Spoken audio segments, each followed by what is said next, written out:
This is the March 9th, 2023 Planning Board session. Calling it to order. In the absence of the secretary, I'll take the roll call. Vice Chair Dennis? Present.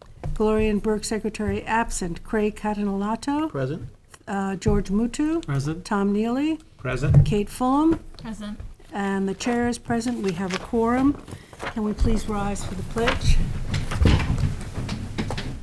I pledge allegiance to the flag of the United States of America and to the republic for which it stands, one nation, under God, indivisible, liberty and justice for all. Thank you. Okay, we have approved minutes for February 23rd. So can I have a motion? Motion by Craig, second I'll by second. Kate, all in favor. Aye. Opposed, abstentions, 6 in favor, 1 absent. Okay. So we're going to start with Anthony, yes? Yeah, I'm just gonna go through my stuff first, is that okay? You are? Well, let's see. Okay. I don't like to jump around. The first one is Rothman Dynasty. This was Jackie's, if you recall. This is a two-lot subdivision. Pull that mic down, please. Can you hear me? Thank you. Okay. It's a two-lot subdivision of a property in the CR 80 zoning district. It's also in the Ag Overlay District in the New York State Archaeological Sensitive Area. In Watermill, the board, this was again Jackie's, the board might recall this one required both a covenant amendment to allow for the further subdivision of this lot because a prior subdivision had such covenant, and then ultimately a two-lot cluster plan with the two lots on the front, one existing residence and a proposed new residence, and then along with the necessary wetlands buffers, and then a big chunk of the property being preserved, this open space. If the board might recall, they requested a cluster plan here. I was reviewing the pre-app report. What the pre-app report said at the time was the planning board would only consider the covenant amendment at the time of final application, provided the applicant came in with a cluster plan. So, so that's what we're here for today, just for the covenant amendment. Because this is a type 1 action, it's in the Ag Overlay District, we had to coordinate with the other agencies. So we can't proceed with doing the secret yet on that, but we can proceed with the covenant amendment. So Okay. that's what the resolution, which should be, everything starts on page 10 in the packet for Rothman Dynasty. So just read us the covenant amendment. Okay, so, and you'll see on page 1 of the covenant amendment, I grayed out, I just wanted to note the date of the filing of the original covenant, so I gotta add that in there. But basically, if you look on the bottom of page 1 of the resolution, we're acknowledging that this is a cluster plan and that the wetlands area and some upland areas are going to be preserved, which is a positive, including the entirety of the wetlands. Again, we're going to establish conservation easements and buffers as required under 325 of the town code, non-disturbance, non-fertilization buffers as well. And then at the end of the result, we're getting one more single-family residence set here. So on balance, it wasn't a complicated, covenant amendment. So I have the resolution here to approve the covenant amendment for Lot 1 of the subdivision map number 1031, approved on May 26, 1988. To eliminate the no further subdivision restriction for Lot 1, subject to the following conditions. 1, submission of an amended declaration, covenant and restrictions reflecting this change. 2, submission of the title certification, submission of a mortgage consent if applicable, approval of the legal documents by the town attorney's office prior to filing, and then the filing of the amended covenants and restrictions at the county clerk, and then submission of a recorded copy to the planning department. Anthony, do you think you should have more detail in any of these in terms of distances, sizes?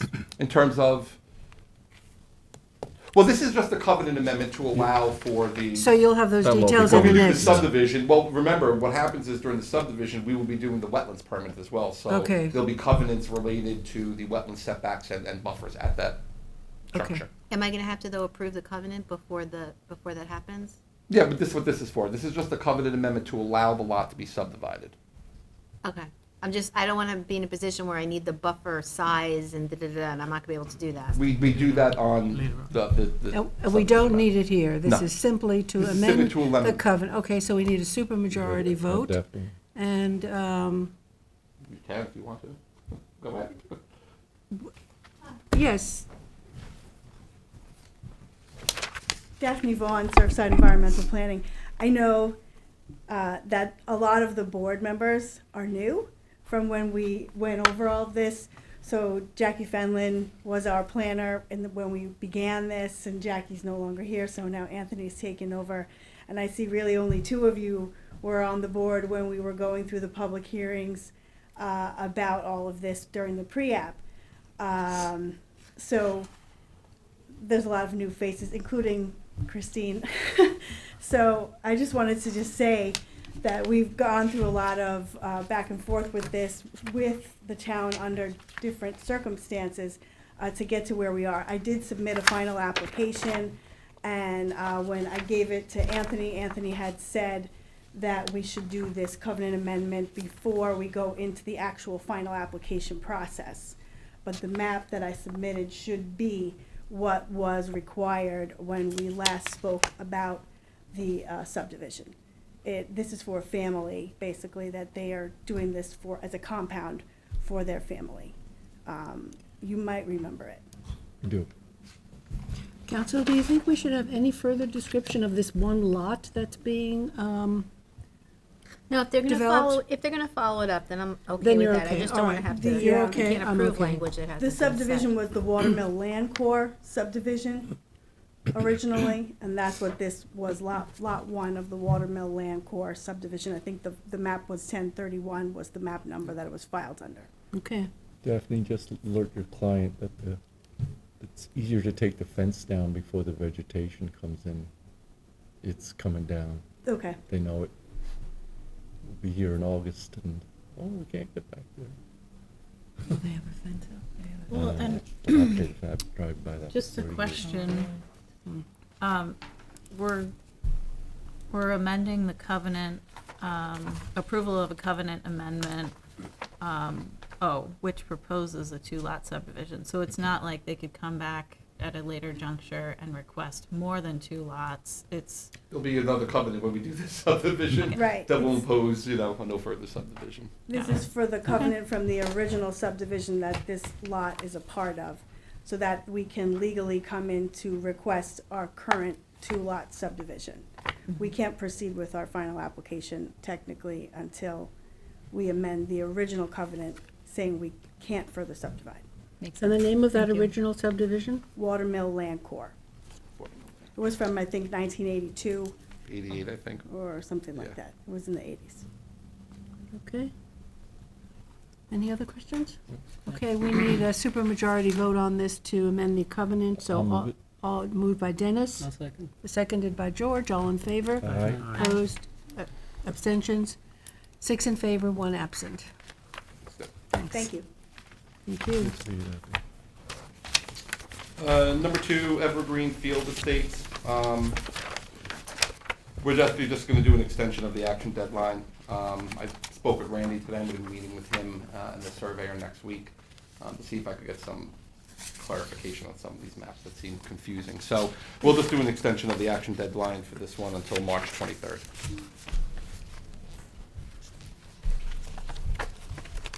So this was an action deadline? Yes. Okay, because that doesn't say it, Anthony. You know, one of our bullets, Oh, yeah, sorry about that. Action. Let me the new write- system, right? get Okay, that. motion Motion? by Craig, second by Second. Dennis, all in favor? Aye. Aye. Opposed, abstention, 6 in favor, 1 absent.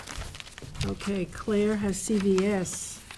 I think CVS is off. I think that's off the She- agenda. That's all. CVS, oh, that's right, it's off, okay. So, Pasanelli, is Claire here?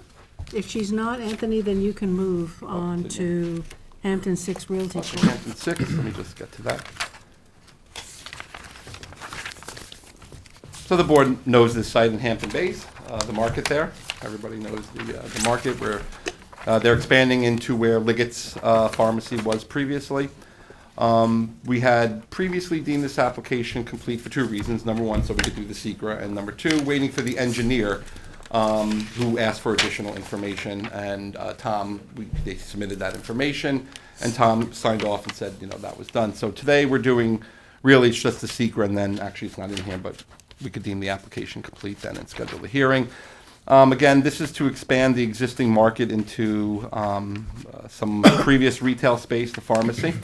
The big thing with this application, as the board knows, is we're going to get the cross-access with the town site over here, and sort of deal with the circulation and pattern of circulation, within this area, all part of the town's Hampton Bays corridor study to address traffic circulation and connectivity, and to address Good Ground Road. So that's what the big thing with this application was. And you might recall when we did an administrative on this, probably before some of the other board members here. At that time, we advised the applicant when they did some minor landscaping stuff here, the first expansion, that anything happens further with this property, we're implementing the cross-access. And at the time that we did the administrative previously, we got the cross-access agreement taken care of. So The other big thing about this is, as you know, it's one of the only two sites that still allow the egress out to Montauk Highway, the other being the Chase Bank right next door. It's actually right in the aerial. So after this application, it'll only be Chase. yeah, that's right. And we are getting, by the way, a cross-access up here too. Mostly because, we asked for it, and you never know how properties are going to develop or redevelop in the future. So, and by the way, we still have to get all the engineers' comments. So there'll be probably more map changes like we normally do as part of the approval. So it's going to be coordinated with the town parcel, so that parking lot's. And the gonna be- town had the survey for that piece done. Okay, so it's already. So it's all in the works It's in the now. works. Yeah, That parking on the east side is, I think that's diagonal, right? over here. Yes. Which Oh, is yeah. sort of, that's going to have to be reconfigured because that pushes the traffic out to Montauk Highway, Yeah. where we want, if anything, we want the angle Coming this way. either the other The direction or opposite way. straight in. Yeah. Doesn't That's it exactly show on the correct. site plan that it's? No, but that was part of, south? they didn't show that on there, but as we do the discussions and when we make the changes to address the cross-access, because again, town just had the survey done, so now, there's obviously gonna be some changes. We will require, any, map changes as part of a condition of approval, that the parking spaces, however they need to be done, whether it's perpendicular or angled on the other way. And why would you, do you have a cross-access plan for this property, for the properties, including Chase? Because if we don't, I suggest we get one done, because you might want to make a cross-access in the rear of that building. Absolutely. And I've already thought about that, and we could absolutely 100%, regardless, establish it. And actually, now that you say it, we will require it as part of the approval, the map, the final map that gets approved will show it, even if it doesn't fit there right now. This Right. building could come down, so, It's just important to note, though, right where your cursor is, Anthony, okay? is actually a ramped, it's not level. Oh, gotcha. Yeah, where the Oh, where the right. tractor trailers Yeah, are there's a parking. lot Oh, of yeah, building right there. back. Oh, you're Down right, grade. now that I remember. And the yeah. other side of that is the fenced-in post office secured parking lot. So our option's gonna be limited on the south side there. Just heads up. But we But can, you can- we can yeah. reconfigure that parking completely, right? We can for the- reconfigure, but I mean, yeah. as far as linking, you can see where the loading bays is Yeah, on, on the back. on the back. That's actually, if you can Goes picture a down. ramp down Right. where trucks park in to unload. So that's gonna be a challenge. And the post Yeah. office, good luck. It's important that we look at the properties together now that we have an opportunity. Yeah. to. Well, that was it. When they first, first met with us, that's what we said. And then they did. They revised the plans to show the. Do you have the plan up there? Oh, by the way, I just got a street view there, so you can sort of get a sense of what we got going on there. Yep. See, so they have that diagonal parking there. Yeah, and this will change, as Yeah. Dennis was saying. because we don't want them to go that way, as he was saying. So we will obviously fix that as part of this process, and they are showing the, It'll be the big red sign with the X through. Right. yeah. And they show the loading dock down on that? Yep, right down here. With the curbing, yep. Okay. So I had sent the board the, Can you tell us what page that is in the packet? oh, sure, sorry. 9. 39. 39. And then, Yeah, I wasn't able to open that file. I think it was too big. Did anybody else have an issue with it? The file There were size? several, you sent along several, did you not? yeah, the original packet had everything in there, and then I sent the board just a separate PDF of just my stuff. Okay, so this is Try to, the secret review. yeah. So I also, in the packet there, so I did the part 2 and the part 3. Real simply, on the part 2, since this is a fully developed commercial property, didn't identify any issues other than transportation and traffic impacts. That was the one that I focused on. There would be no other impacts to any of the other items on this property. Again, it's a fully developed commercial piece. And parking falls under, And parking and transportation all under there. So as terms of the part 3, obviously I'm recommending a neg deck, and this is based on the fact that, number one, the parking requirement doesn't change as a result of Right. this, because it's going from retail to retail. And since we're not going to get more parking, we'll address what we can through the implementation of the cross-access and the town's long-range plan. That's what we're doing here. So I think that's a good thing. I think that will help with the traffic circulation. And then there were no other potential impacts. But where is your traffic? So where is it on this? Oh, okay, the part 3, yeah, part 3. There's nothing on, It didn't come through. Animals, ag resources. there's no category on this secret thing for traffic and parking? Yeah, there is, Yeah. which is Page what I said that's 50 in the one. packet, it's on the top left. Number For 13. Transportation, right? Page Yeah. 8, Oh, 50 in okay, the Page packet, 8. and then yeah, 13. transportation, see it, Transportation, hold on. okay. And then your explanation for it Is in the part 3. That's how the secret works, you do the Yeah, part 2. no, I know. Yeah. Page 53. Page 53. So I note in the part 3, I say that the proposed expansion of the market will generate additional traffic. However, the impacts are not expected to be large. By providing a cross-access easement and a shared parking with the town-owned parking lot to the east and a future cross-access with the parcel to the west, any potential impacts will be effectively mitigated. I'm saying the site plan is implemented in the town's long-range planning policies to address traffic and pedestrian issues in the downtown Hampton Bays area. The expansion of the market is occurring within space formerly used as a pharmacy retail use. Accordingly, I gotta fix the spelling there. Parking requirements for both uses are the same, and thus no additional parking is required. Since the site cannot provide additional parking, absent potentially redesigning the site with an entirely new building, the best way to address traffic and parking concerns is through the implementation of the cross-access agreements as proposed. And then I just say the property is served by existing utilities, and there were no other significant impacts that would needed to be addressed. So with that, I was recommending that the planning board issue a neg deck, or a negative declaration, sorry for that. so Anthony, we will have an opportunity, or the applicant will have an opportunity to talk about those 2 parallel exit driveways. Oh, yes. Well, we're going to say what's going to happen there. Right. Yeah, and the applicant knows, they've been very willing to do with whatever, the town says, but that's going to come. What's going to happen is, because now we're going to deem the application complete, we could now resend it to the engineer, and everybody now will do, and that's what happens. We get the review, and then we make the map changes to address the various comments, including from the town engineer. And I spoke to Janice today about this. We're meeting next week to go over the details. Okay. Okay, so we need a motion to adopt the negative declaration. Motion by Craig, second Second. by George. George, all in favor. Aye. Opposed, abstention, 6 in favor, 1 absent. And then the second action would be to deem the application complete and schedule the hearing for April 13th. Motion. Okay, motion by Dennis, second by Craig, all in favor. Aye. Opposed, abstentions, 6 in favor, 1 absent. I think just the applicant's representative is here, just like to go to the podium and ask the board a question or two. I want to thank everyone for your active participation. This is a very important lot, And the applicant owner has taken all the measures, including a parking and consulting analysis, to make sure that, and in addition to willing to put a security guard to make sure that traffic is completely controlled and that we're able to keep the traffic moving on the Montauk Highway.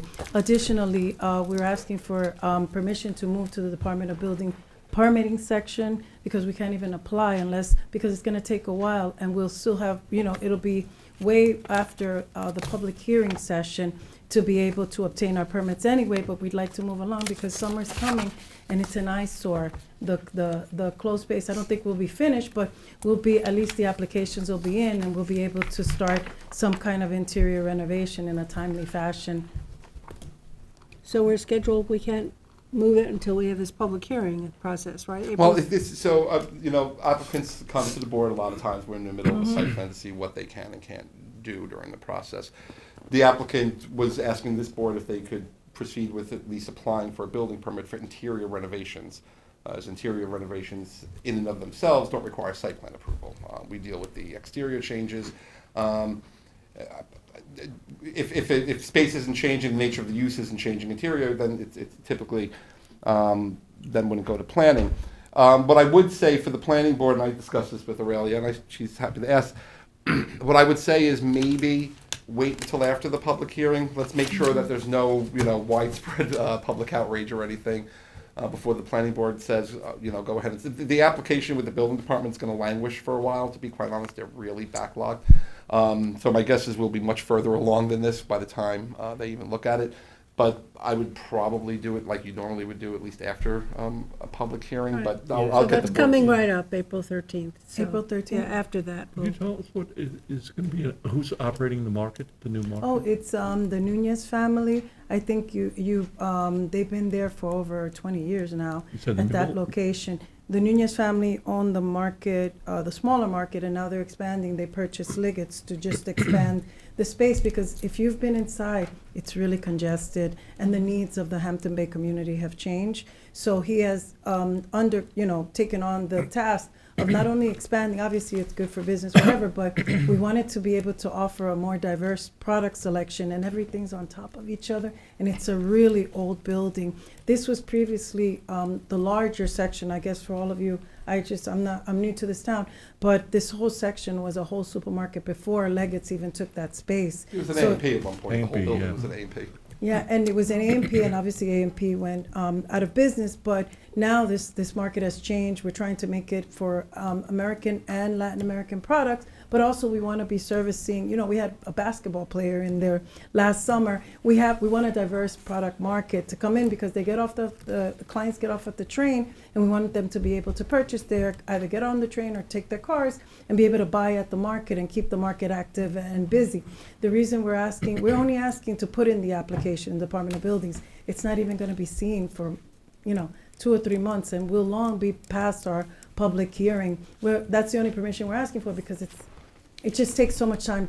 It would be by the April session, we'll already be at least 15, 16 days down on the application. It won't even be viewed. So that's the only permission we were asking this board to consider because it's been a while. This renovation has taken us quite a bit, and we asked for special consideration. And we're not saying that. And we're also taking up a beautification project on the external. We're requesting to plant trees, and I know the town has asked us to take on, maybe make it look a little bit more the way the Hamptons should look. So the applicant's willing to do that, and we really have been working hand in hand with city planning. We're only asking for that because it's summer's coming and everything's gonna slow No, down. I realize that, but we certainly have a process that we have to Yes, follow. I So we understand. need to have the public hearing Sure. before. So Okay. can you also give us your name, please, for the Aurelia record? Tavares, I'm the representative on this application. I'm working with Pablo Rodriguez from Calvary Engineering. He's our engineer on this project, and we were working with Harris Beach and Jack Martins. Well, now he's senator, but Jack Martins started this application for us, and we're working with the law firm now that continues that application. Great, thank you Thank very you very much. Could you speak Thank to the you. nature just briefly about the interior renovations and kind of the vision for the space? It's going to be actually spectacular. There's going to be a health food section where people can get drinks, fresh squeezed market products from the local merchants, because we purchase locally as well. There's going to be the racks, it's only increase in racks and rows so that we can, because when you go, things are falling on your head. You pick an item up, there's just no room. And as you can see, we have food, so the food section is going to be expanded so people can purchase food rather than go home and having to cook it. We don't have delivery or anything like that. We're not ready for that yet, but people do come in and purchase food to go and things of that nature. It's going to be lovely, the renovations, and there's going to be a section where the vegetables and the fruit are going to be displayed where they auto, where you hit a button and they spray themselves. So it's going to be getting healthy, active products. It's more like what is expected of the town and the changes that the town is requesting. And then as outside, we want to put some lighting, Christmas, but also we want to put some foliage to make it look more like a community market.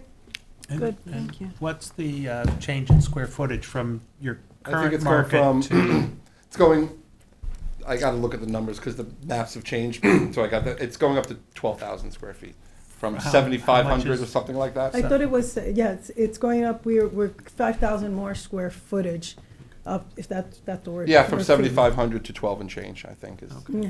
It's exactly the way the supermarket used to be in terms of square footage, so for your reference. Is that correct on here? So from 5,000 No, square it feet that was, to that was an copy and additional pasted from the wrong, yeah. 7,500, right? That's what, I And are realized you that, yeah. permitted under Suffolk County Health Department or Department of Ag and Markets? We applied for Both? the we already have a permit for the supermarket at large, Right. and we applied for the expansion with the Department The of Health. Suffolk County Health? Yes, That's great. correct. It's all delicious in there. It's good. It's a great We place. just- You it's gonna be mentioned even better. an on-site security guard. We were seeing that people from outside were coming in and parking and parking in the lot, creating more Well, congestion for the lot, so we don't want that. Yeah, Well, no, it's just voluntary. He just I'm wanted to not make sure sure why. that traffic flowed in and out. So if so that, just so you know, we had addressed that issue to make sure that they're free. You know, flow traffic. the purpose of the traffic circulation is not to stop people from moving from one site to the other. So Mhm. just be aware that it's going to be a shared parking agreement. That's Mhm, the way this absolutely. works. So I just want to be, Yeah.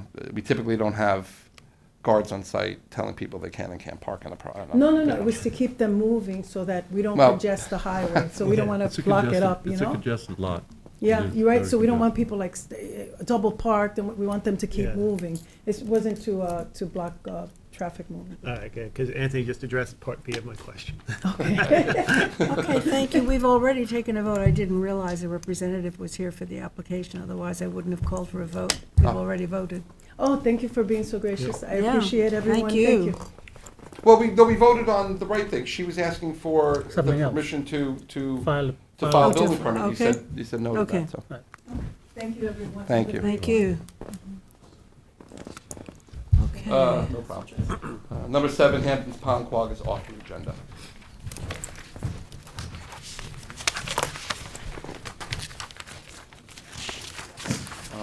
Number 8 is Canal Southampton Battery Storage. The board might recall, this is the battery storage proposal.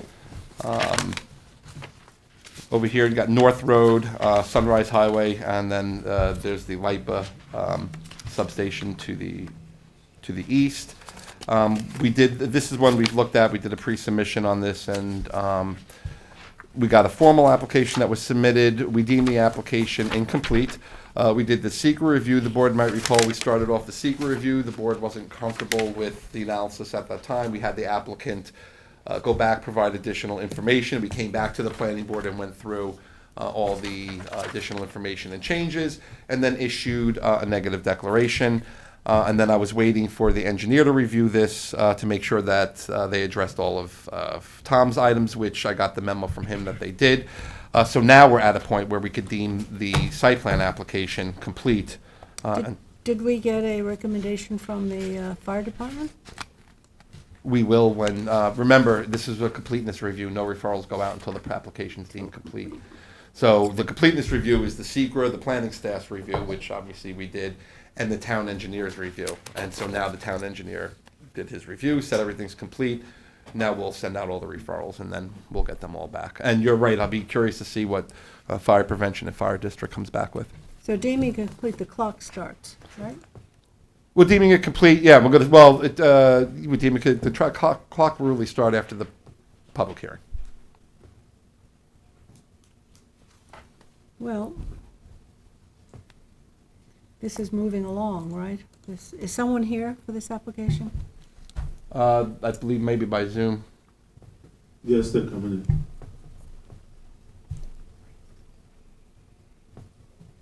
For that.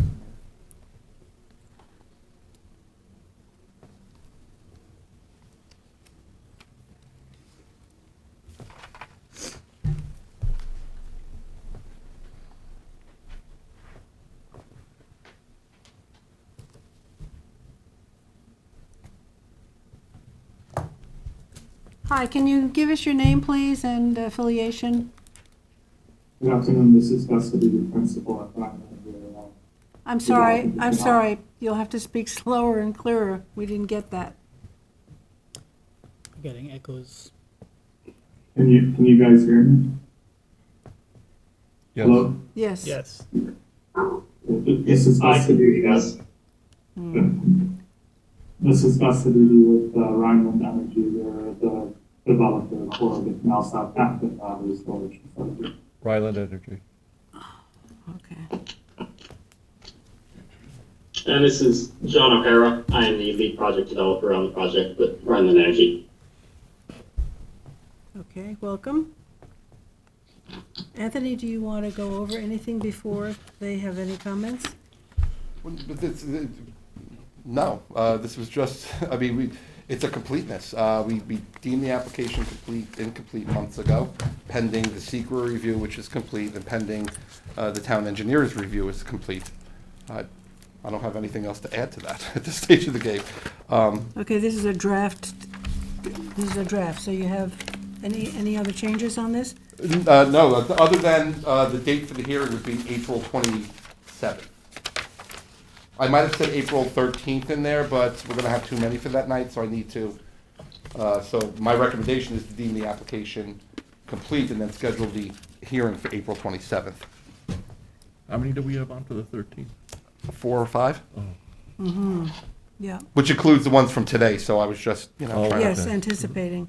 Are there any questions on the board on this application?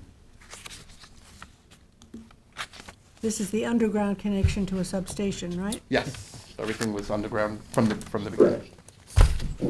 I think we all had questions about the technology itself, more so than Right. than the application, right? Mm-hmm. Are there Yep. recommendations of, that we know of or that you guys know of citing these close to residences? It looks like there are multiple cottages there. Do you have other examples of projects where you've cited them there? Well, the cottages are coming Oh, down. no. Oh, they're coming down. The cottages Okay. on these property are coming down. I'm Okay. sorry about that. Yeah. They're demoing all that.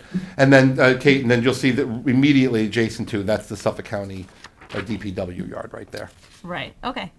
Great, thank you. I That's think more we'll clear. have I think we'll Wait have a a second, I larger, didn't catch that the first time around as I we'll was have a reading that. larger discussion about Thank this you. at another point. But this application has moved along, so it's in the hopper. Any other questions? I'll move to deem complete. Motion by Dennis to deem it complete. You want it in one or two resolutions? No, we usually deem complete and schedule the hearing in the same resolution. Schedule the hearing for April 27th. Motion by Dennis, second by Kate. All in favor? Aye. Opposed, abstentions, 6 in favor, 1 absent. Thank you very much. Thank you. Thank Thank you. you. So it's confirmed for April 27th. Yes. Correct. Yes. 6 Thank p.m. you. Thank you very much. Number 9, Howard Irrevocable Trust. The board remember this one? This is the one on Noyak Road, across from Cromer's, basically. No, is it off? No, that's another one, I'm sorry. This is Noyak Road, this is the existing retail, Yes, and then yes. with the apartment in the back, and then Right. trying to legalize the second apartment on The the garage garage. back there. We're actually just doing an extension of the action deadline here until March 23rd. Action deadline, okay. Motion. Motion by Dennis, second by Craig, all in favor. Aye. Opposed, abstentions, 6 in favor, 1 absent. Just so you know, Jackie, number 15 is off the agenda.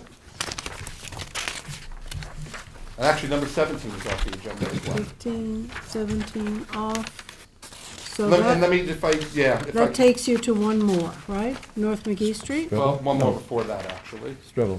Oh, no, No. 200. Oh, wait, yeah, you might be right, hold on. 200 North McGee 200 Street, number 200 North McGee 16. Street. Yep, yep. Can you yep. give us the reference in the packet, please? What page? Yep. 200 North McGee Street is, bear with me, 104.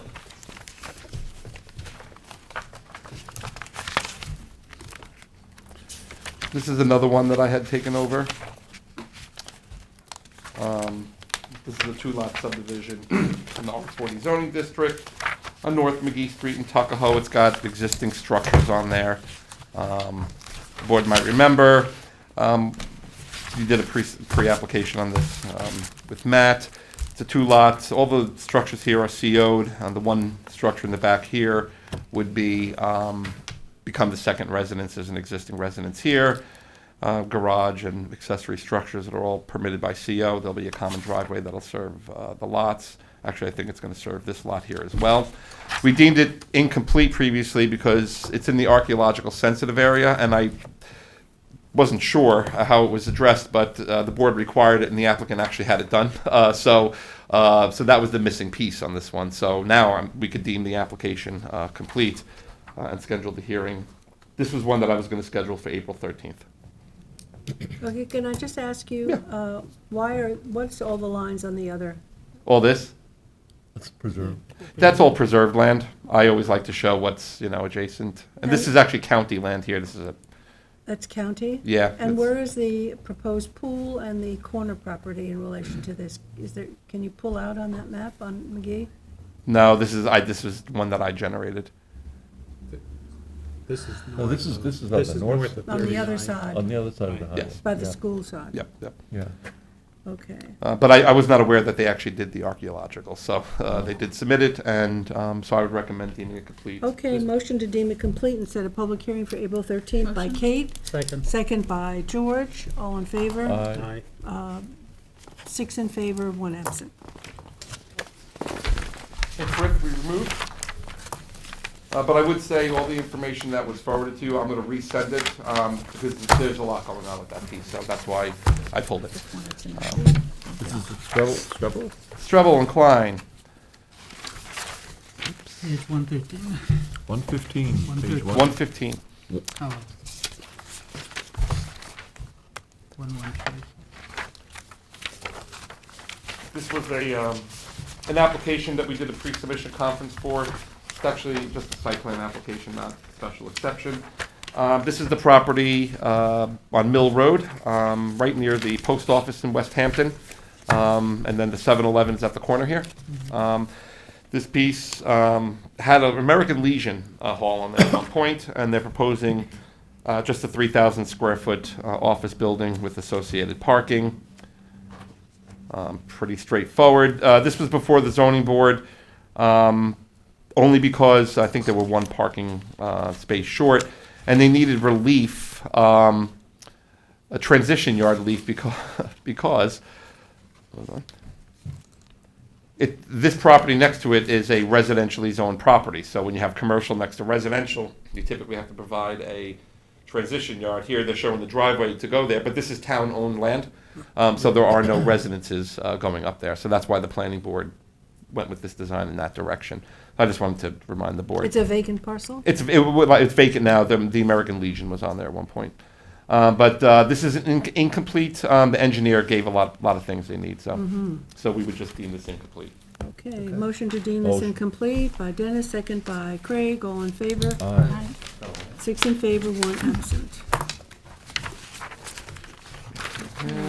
Now, Claire? Is Claire here? play it like that.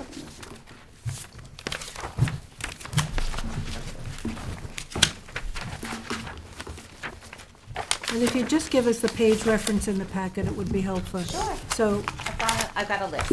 okay, so Kristen, when you do the agendas for us, just give us the packet number, the page number. So Pasanelli is your first one, Claire? Yeah, and I don't have anything in the packet, so I'm gonna pass it out to you. There's a letter that the applicant represented, he gave some application, so. Give me 1 little closer. Yep. You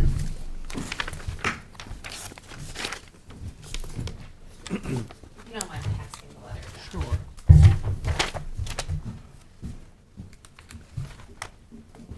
I'm gonna give a little overview, and should we have them come up to the dais? Where are they? Over here.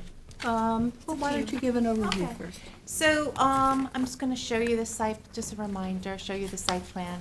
So this was, an approval granted not too long ago, for a farm use on the property.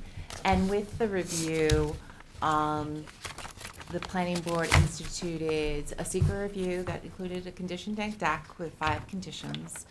One of the conditions was the establishment of buffers, a 25-foot buffer on one side and a 100-foot buffer from some residences on the east side. And the applicant, upon consideration of that, is requesting with this letter that the buffers be able to be sunsetted if the farm use is no longer a part of the application. So that's ultimately their request here, but you may have some questions for them. They probably want to make their case, so I was going to invite can come you up. to come up. Okay? Sure.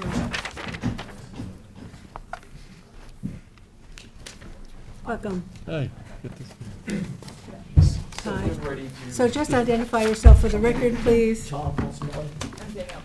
Right. So we're ready to move forward and actually get the flower farm planting for the season. So one of the reasons we're here, to get permission to allow us to start planting. We don't want to lose another season. But in addition to that, in the event that we don't use this in the future as an agricultural use, we want to revert it back to what it was prior. We have buffers. There's, in the restricted covenants, the flagpole can no longer be used. So there's 3 things that are restricted covenants there that are specific to this agricultural use, which is fine. We can accept all that, and we'll put it in restricted covenants. But in the event that we don't use it in the future for agricultural use, we want the restricted covenants to sunset. And that letter reflects it. Can you give an example of the kind of use that you would want if you were not doing an agricultural use? Well, it's an R40 zone, so I have no idea. We have no discussion of what we're going to use in the future for. We don't have any plans. Right. But I think, like we said, we've had this property in our family for like 75 years, and things change, and I've spent a lot of time out there on this project now, and I really like it out there. Maybe I'd like to build a house there. You know, it's just something that we totally accept the restrictive covenants while the property is in agricultural production. It's just afterwards, I don't want to be restricted in things that I may want to do in the future. How long a lease do you have with the farmer who's coming in? It's a 5-year lease. It's a 5-year lease. Yeah. Claire, can you These, show the buffers? the buffer, sure. Yeah. These are the conditions related to it, so I just wanted to bring that up. So the buffers are here. Let me just make it a little larger for you. So this is kind of turned around. Let me rotate the view a little bit better. Like we've seen it before with the junkyards in the front, right? Right, with the junkyard is to the south here, Right. and then this is to the east, and this is to the north, and this is the flag lot, which is part of the restriction. Right, so we have a buffer between, The residents. The residences to the east and Right. to the north, which is not, It's a farm. it's a farm Yeah. to the Yeah, north, the yeah. shop and farm. And we've so that's the buffer that you would want sunsetted if you develop the parcel? Well, we just want to be able to come back to the planning board and submit an application for whatever it is for, and the buffers will be determined at that point. I mean, maybe the 100-foot buffer is not needed, or a smaller buffer, or maybe a larger buffer based upon what we plan, whoever plans it in the future. So, you know, So it So how would defaults we- back to residential yes, use. if Yeah. right. You, How would we handle a condition neg deck? We'd have to amend it, or? I would say that we would have to amend it to Yeah. include the language, though I don't think it's very far off the mark. It is the use that is generating these buffers at this buffers. time. Yeah. Yeah. So then we wouldn't want to put the buffer as a covenant, we want to put it as a condition, site plan condition, right? You could do that. That would be another way to do it. Because that way it wouldn't be locked into the Right. land. That's You fine. would sort of link it to your use, Sure. because it's part of the site plan. And also, That's probably a cleaner way to do it. I think it's a cleaner way to do it. Easier way, Because if you have a easier. covenant, I mean, we just did a covenant amendment, we do, but it's sort of an extra hurdle that you'd have to go through. Right. You know, so it's easier. and there's three of the covenants, the flagpole, not using the flagpole, which may have to be used in the future for access to the property coming off Old Country Road. That's the only access you have to the south over the Long Island Railroad. So that makes the property unusable if you don't have the flagpole on a residential zone. Right. I wouldn't take that away from a covenant. I wouldn't make that a condition. Which flagpole? The flag. The one coming in from the road. Yeah, I mean, wasn't there like a no There's Zuma. access covenant on that already or No, something? or- no, that flagpole, the property goes all the way up, if you can show Up up to to South Country Country. Road. Oh, yeah, yeah. What was Oh, our Old Country. language, Claire, on that? Well, right now, it's blocked by the buffer. Right now, it's blocked by the 25-foot buffer established through a covenant, yeah. But it also was a condition, so 2 was the buffers filed through covenant, and then 5 said no 5 access, was right. the no access along No Old access. Country Road, which was not a covenant, but a condition of the A approval. condition of the Yeah. neg deck. And So at what that time, Dennis you is said that you saying, didn't want The to buffers would be part of Well, for that. this purpose, we don't. There's no reason for us for agricultural use to do it. But if we do, again, like we said, in the future, decide to do something else on the property, we would like to have the option. And of course, whatever we plan, we'll go through the necessary procedure, the application, and seek your approval for it. We're just looking ahead. Can that be written in now, or would that be subject to a covenant amendment later if they wanted to revert back to the original zoning and do residential? Well, I mean, I think the sentiment is not to do it as a covenant, Right. to do it as a condition. Condition of the site condition. plan. Of the site plan. All Of these the site covenants you plan. have, if we conditions of the site plan, that's Yeah. acceptable to us. Yeah. If Yeah. you restrict the covenants, is what's not acceptable to us. So if we can do that, I'm okay with it. Yeah. Okay, but the process that we used and passed was a conditional neg deck. So a conditional neg deck usually has conditions on it, Mhm. and those were the 5 conditions. So I'm just not quite sure what mechanism we use. Right. Council might advise us on this, how we do this. It would be an amendment to the Amendment to the- secra, and then amendment to your approval. There would be 2-step. But with the secra, because it's conditioned neg deck, Yeah, we'd have to coordinate yeah, and then reissue it, and then file it, and then right. do the amendment. So it would be a couple-month process. Yeah, so procedurally, it's, Takes a little time. Yeah. yeah. Well, and the whole purpose of the covenant, I mean, you've just seen that we amended a covenant for a good reason. The whole reason to put that into place is because you can't predict the future, right? Mhm. So like right now, this makes sense, and in the future, a supermajority of the board would have to consider your proposal at that snapshot moment. So, I mean, in that regard, let me know if I'm analyzing this correctly, but that you'd have a mechanism in the future if you, once you did figure out at that snapshot moment what you wanted to do, to bring that before whatever board is here at that time under those conditions and say, could we amend the covenant because this makes sense now?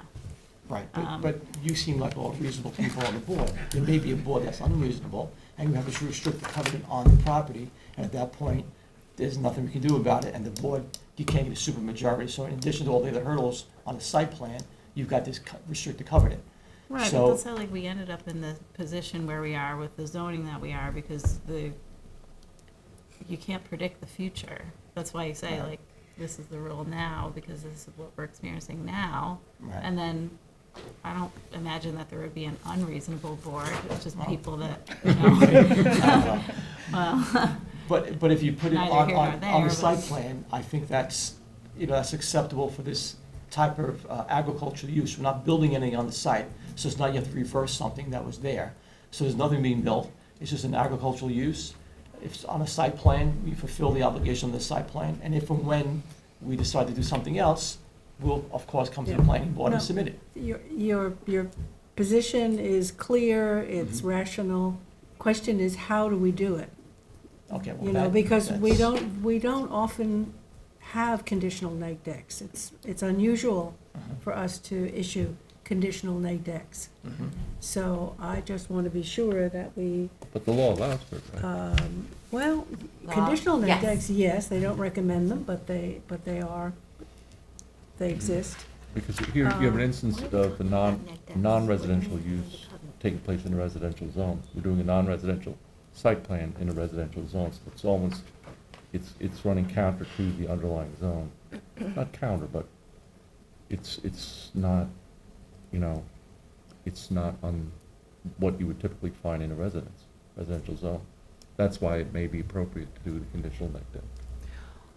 Or as an alternative, would you want to say if a proposal comes in for a residential use that's permitted, whether it's a subdivision or something, then that, like that language be written in the covenants, so there's some guidance to a future Yes, board? I think so. Would that be helpful? I think I'm that not- that. Or, you know, I'm just I think thinking, Well, it that's just the seems way, like this is and like watering council down is agreeing, I think the that's the work way we've to done. go. That we put language in the covenant saying that if the use is, if will the change. farm use is abandoned Yeah. and they come forward with a residential subdivision, which is probably the highest, best use in the property, Right, and right. permitted under zoning, then the the planning board shall covenants, consider the amending covenants are the covenant to be sunsetted. appropriate with the Well, Would proposal. we sunset the covenants? We could sunset the Well, just covenant. bear in mind that this I property would could leave whatever sustain. language is in there that gives you the flexibility to look at it with new eyes, under the new use. We can work out that language. Yeah, okay. I mean, this property can sustain a single-family house. It has two houses on it now. Excuse me? It has two houses on it now. Oh, it has small- two houses. two small Cottage, cottages. yeah.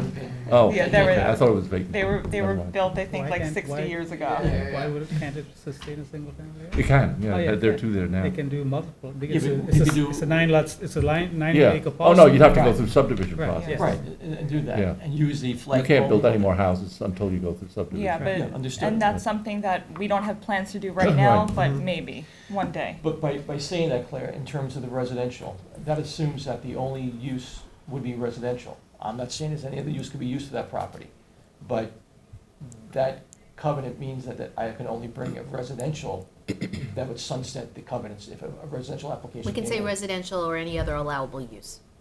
That's good, That's fair, right? Okay, that's good. or any other allowable use. If you go for a 'cause variance, it's you a go for a zone. variance, you're Right. gonna be subject to, and if you change a zone, you'd have to go to the town board, and that could change everything. Okay, You might want to do battery storage. okay. And- Take that out of the minutes, please. Yeah. I had to throw that in there. So are we're all in agreement on that, pretty much? I think that's fair. Do you want to have, should we, the best way to course to Let's do have it, maybe have Christine- your attorney come up with some language Yeah. and We you can- react to Yeah, it? that's fine. Yeah. That Want us to does do that some make language sense? to you? Yeah, Okay, please. so the language, so tell me the language that we're talking about, so I can at least tell him again. The planning board shall consider sunsetting, is that, Christine? I'll Christine, figure it out with the You attorney. want- I know what you want to say. We will figure it out with the You'll work Okay, attorney. it so Put you in I'll have touch. my Yeah. attorney talk to you then? Yes. And they'll work out one language. attorney Okay. to the other. And then because it's, the covenant's not changing, maybe, No. then you not have to amend anything except for the Exactly, decision. exactly. Right, because you But- still have a covenant, Right, the intent's still there. the language should be in the Yeah. covenant. So it's almost what he's asking for in the first place that we're coming back to now, which is. Yeah. Yeah. Okay. Yeah, from our perspective, we don't want to, give applicants covenants with a bunch of off-ramps on them all the Sure. time, right? Mhm. So Yeah. I think this language is fair for now. It's more of a and in the future. clarification Right. of the covenant. The intent. So the second part of this, while we go through this process, and we're going into the spring months, I would hate to lose a whole nother season again. Will we be allowed for the farmer, who we have to at least get on the property and start the basic work of prepping the soil so he We'll can come cover back crop in? next week and then we can go from there.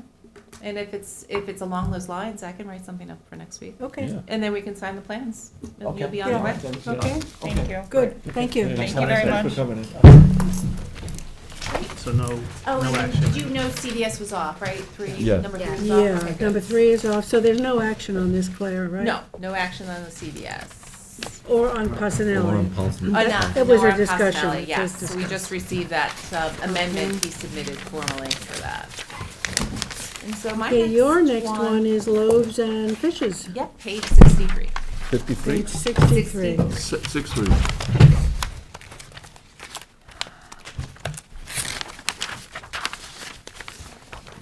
So I think if you're aware of this parcel, it's 2252 Montauk Highway. It's immediately adjacent to the inn here.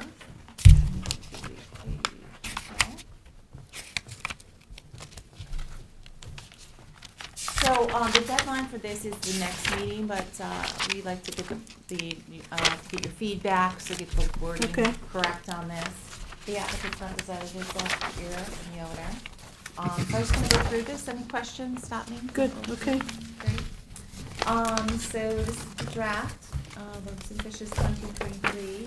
The site plan application is to construct two one-story retail office buildings, 3,000 square feet each, and for a total of 6,000 square feet, and a single-family residence with cross-access to the east on a 1.2 acre parcel situated in the HO zoning district. And so this is the aerial, and this is the site plan for the project, and you can see the two. Can you make it smaller bigger, buildings. Claire? Sure. It should be in your packet Better. too, right? Yeah. And the building elevations are also included there. There was a previous site plan, actually there was two previous site plan applications on this. So I did give a little explanation under the sections. But first I want to go through the public comments. They're not complete. It's a 30-day written comment period, so it's till Monday. And so we're just waiting any paper, written submissions on this application. Comments included were they were against a project. Neighbor wants to parking buffer adjacent to the residence. Additional parking is proposed. Neighbor worked with applicant for previous application. This project is different from previous application. Retail office uses will cause more traffic. Traffic reports should be required. Variances are not interchangeable. Need a new review with the ZBA. Comments received during, and this is what we're waiting for, it ends on Monday. They need a full site plan application, site plan and details of floor plans and elevations, and the long EAF to be submitted. It is an unlisted action. The planning board will require to make a secret determination prior to deeming the site plan application complete. And under 2, I described the two previous applications. In 2009, it was under the name of 2252 Montauk Highway. They were two separate buildings in the front of the sizes noted, and two residences in the rear that were approved. It was not built, but they did receive health department approval to allow the flow to go up to 777 gallons. Shouldn't we say it was withdrawn? I mean, not built? The applications were. I don't think they were formally, that one was formally withdrawn. Second one was. The second one was. The first one, it just expired, I think. But I can note the second one. Okay.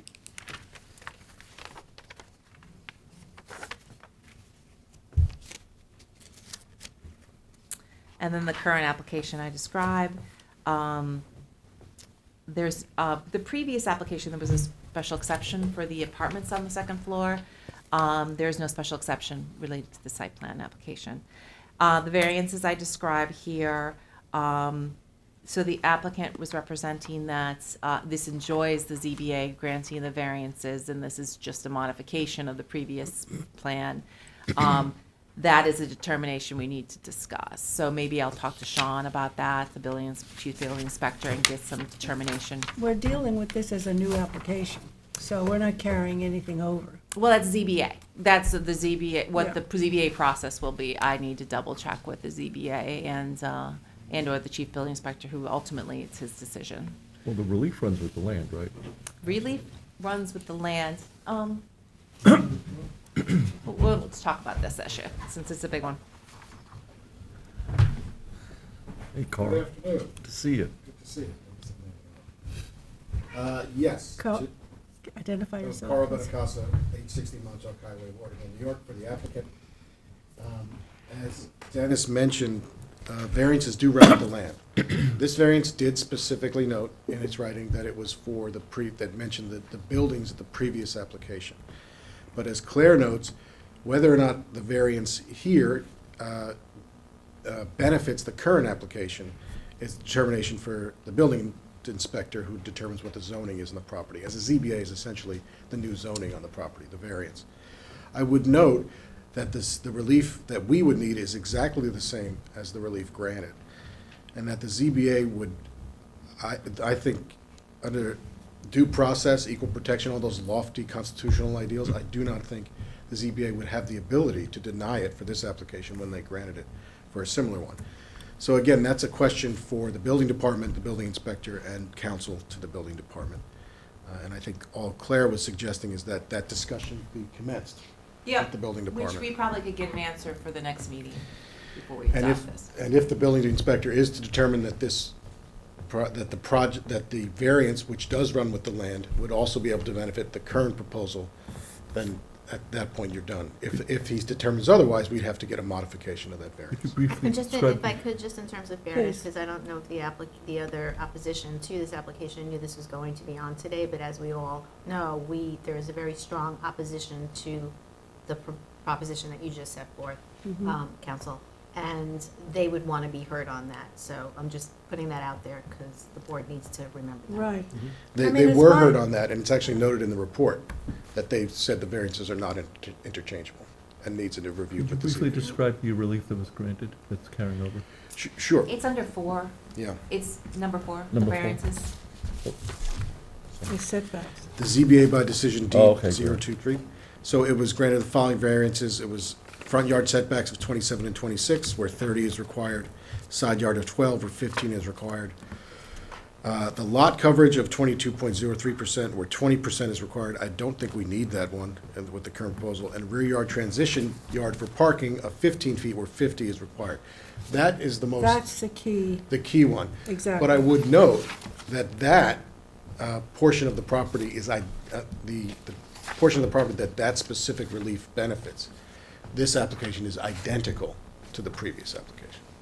Well, again, we muddy the waters when you carry something over from an application that was withdrawn, that's gone, to some, which was very different from this application. It's apples and oranges. And so whenever we do that, it muddies the water as far as I'm concerned. And you have a new application, you have different setbacks, they're not exactly the same, even though you say they are. I mean, I have some real difficulty with carrying over a ZBA variance. If it runs with the land, why is it even an issue? I don't think it does. It runs with that application with the land, but not with this application.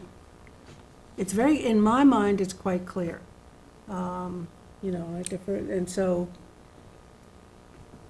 because one of the issues that I think on this property is the packing of all of the parking on that north side of the property where you take the luxury of putting a fountain in the middle, when in fact you can increase the buffer on the north side and reduce the fountain area, or statue area, I guess it's a statue, a round area with a statue. I mean, that's decorative, it's lovely, it's nice, but also there's going to be an impact on that north side of the property. And you're right up against, what are you, 15 feet? 15 feet. Yeah. Carl, have you spoken to council for the neighbors along that? Because if you all, without this argument of the variance, whether or not it's still in existence based on the fact that this has changed, if you all work it out, I think that would also demonstrate to the board that maybe there's not such an issue with the variance as it sits right now. You know what I'm saying? Yeah, the terms under which that buffer were agreed to previously, and it was agreed to, and I say that term, not that agreement was needed, but it was reached and ultimately led to the granting of the variance. The conditions were the same as they are now. There was a covenant that was going to be required by the zoning board, which we would submit to as well here, that put that neighbor in support of the variance relief, of the relief being requested before the ZBA. Again, that neighbor, as far as the impact to that neighbor, that area is exactly the same. It's the same home, it's the same parking layout. No, I'm just suggesting that without getting into the merits of this, because they obviously feel very differently for whatever reason, I don't know who's right or wrong, but the point is, if you guys could maybe speak to it together and work it out prior to this becoming an issue, more so than it needs to be, then that would be good. Of course we'll speak to it. That's all. Yeah. That's fine. And I think this discussion point, I think it is as Claire suggested, I think it is the province of the building department to determine what zoning exists on this yard, and if they feel that that zoning, and that variance did specifically note the previous application, so they may very well feel that it doesn't apply to this application. Right, in but spite in of either our event, argument. some party's not gonna be happy, one will be aggrieved, and potentially will, as both have counsel, will probably institute an action. So my suggestion would be, if you guys can work it out prior to it having to get to that point, it might be a good idea. That's all, it's up to you guys. If necessary, we Yeah. would do that, yes. See, the problem with the determination by the building inspector is that, then that this determination is then challengeable at the ZBA. Sure. So that constitutes another action. Whereas either it is or, I mean, I can't, I can't see why it wouldn't carry forward with the land. More a legal issue? As opposed to the. I would have to spend the time going So into, I the- haven't done that, they have counsel, I'm not here, I'm just counseling this board, which we're really kind of out of it. But it's a different application. So the variance that was in the ZBA, so the documentation of this other application. I mean, we're not, that's off the table, it's out of our consideration. We now have a new application, totally different. But the question is, and it's a question, is whether these variants created new setbacks on this lot that apply to everything going forward. Right, I mean, logically, to my mind, I don't know about legally, but logically, how can they? Like a use, a change of use, it would be different than like a setback, which does have to do with exactly what the site plan or, intent is. I agree with you. Yeah, I mean, But it's a we're matter not of the even- letter of the law. Generally what it says. speaking, variances do run with the land, regardless, whatever. I think the argument that they're making, and again, I don't know the facts of this specifically because I wasn't involved, but my understanding is that they are questioning the validity of that happening in this case because that variance being granted was specifically as an outcome of what those hearings Right. concluded and deliberated. Right. So but I can't speak to that. That's why I'm Right. encouraging them to speak to it. So, but we would proceed as we're proceeding. Is there any clarity by on raising it? On a variance that was with an application, but the application never actually came to fruition in terms of building on the parcel? Variances generally run with the land. Yeah. You would Do you have have to, a I would have to do resolution? some research into under Oh. what conditions they wouldn't Right. run with the land, but. Only I'm if the happy to do ZBA that. puts, links the relief to that Yeah, and specific it use, might, which in this and it case, I might. don't think they I don't did. They did, and you'll see it. They specifically mentioned the old use. So that's why Okay, so I then think it that's needs to why- be yeah. investigated. Oh. Yeah. And that's why this is a discussion. Okay, and Yes. so the discussion that I have with this property, and I know it well, because I just live right around the corner, is that there is an opportunity to increase the buffer. It's not like you've built it. You have an opportunity with a slight revision in your site plan, which is to reduce the statuary circular, take some space from there, and add it to the buffer on the north side. That's, would be my strong recommendation. And I can understand how, it's very narrow on the north side. You've got the driveway in, and then you've got that property.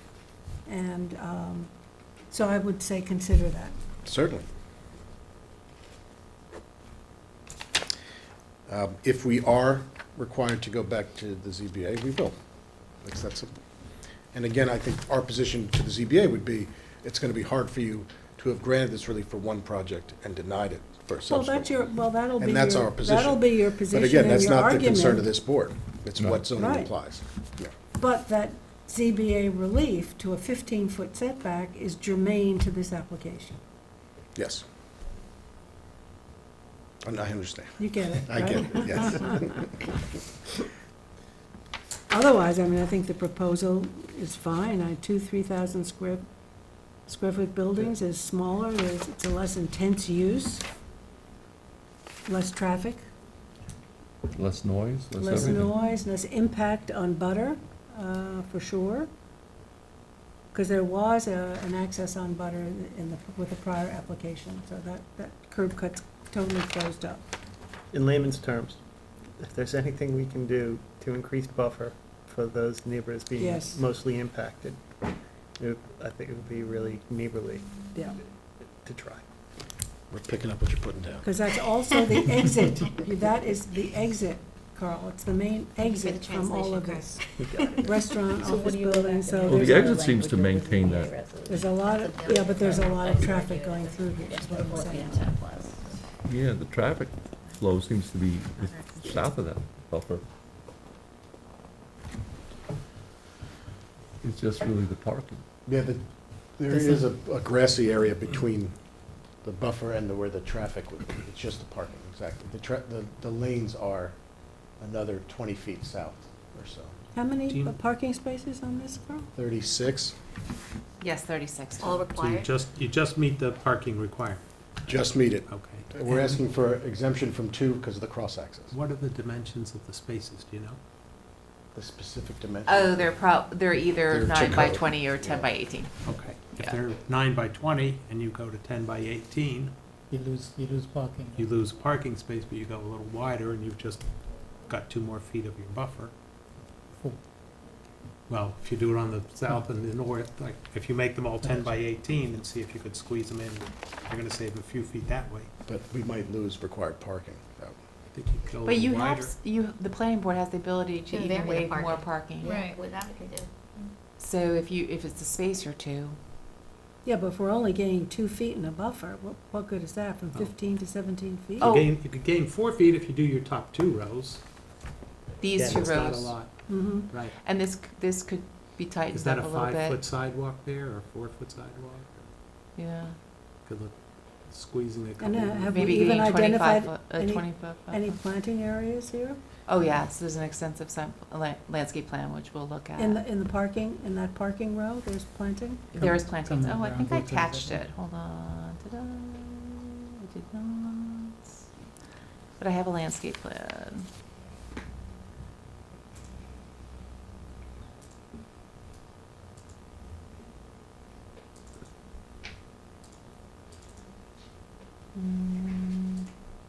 Landscape plan. That's what this is. You can see that the row of evergreens here, and then the screening here for the parking for the fronts.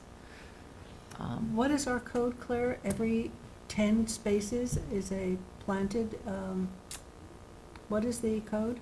Code is if you're over 50 parking spaces, you would have interior. Interior. plan. Interior. Has to be over 50. There is some interior here that would count.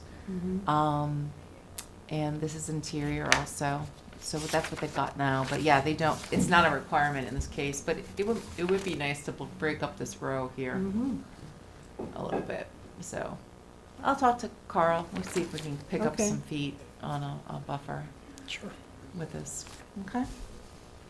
Anything else, Carl, on the report? No, we agree with everything. The rest is pretty straightforward. The architecture's good, right? The Oh, yeah. architecture- Yeah, It's lovely. yeah, I Mhm. think it worked out really well.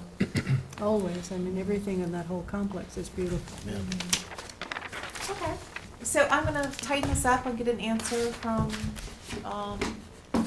the chief, The chief. and we'll see how that goes, and then I'll bring it back with any public comments that we receive in meantime for the next Great. meeting. So no Thanks. action. Thank you. Okay. Thank you, Carl. Good to see you. Good to see you. So when's the next meeting? 23rd. Have a good day, everybody. Stay Safe well. out. Too, Thanks. Carl. Claire, you have Sabonic Cottage, I 19. do, that is number, 19. page 118. 118. This is a completeness. I was going to schedule this for, April 13th. Do we have time, do we have Is space on that, that? that's the jammed one? I don't know. No, that's, Carrie? it's jammed because of what we're setting that today. No, today, do we have one for Savannah Cottage on that? Do we have one?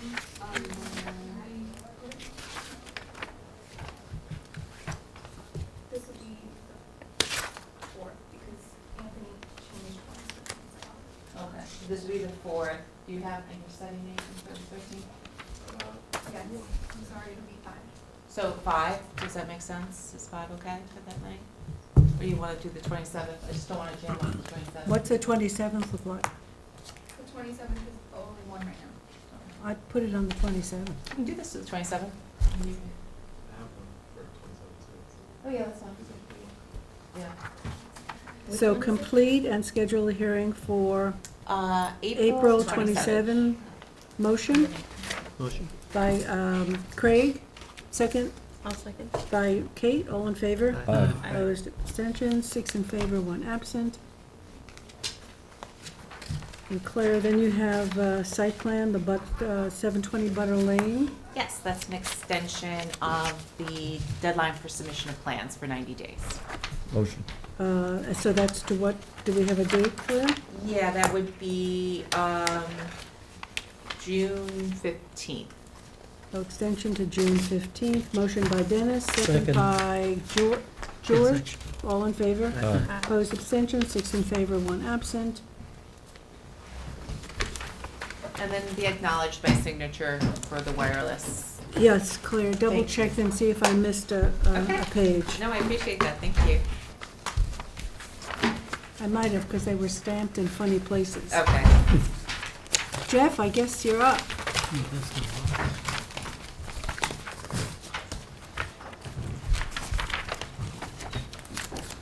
So number 5, the National Golf Links.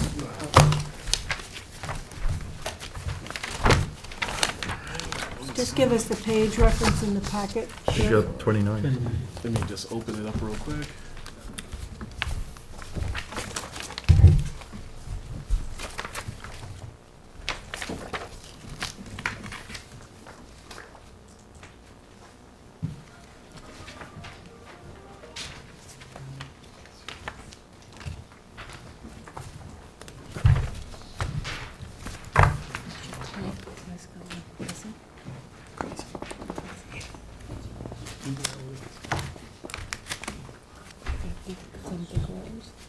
All right, so we're going to start number 5, National Golf Links of America Turf Barn. It's a review of the pre-submission conference report.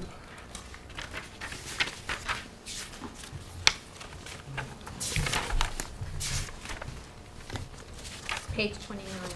Yes, page 29. Thank you.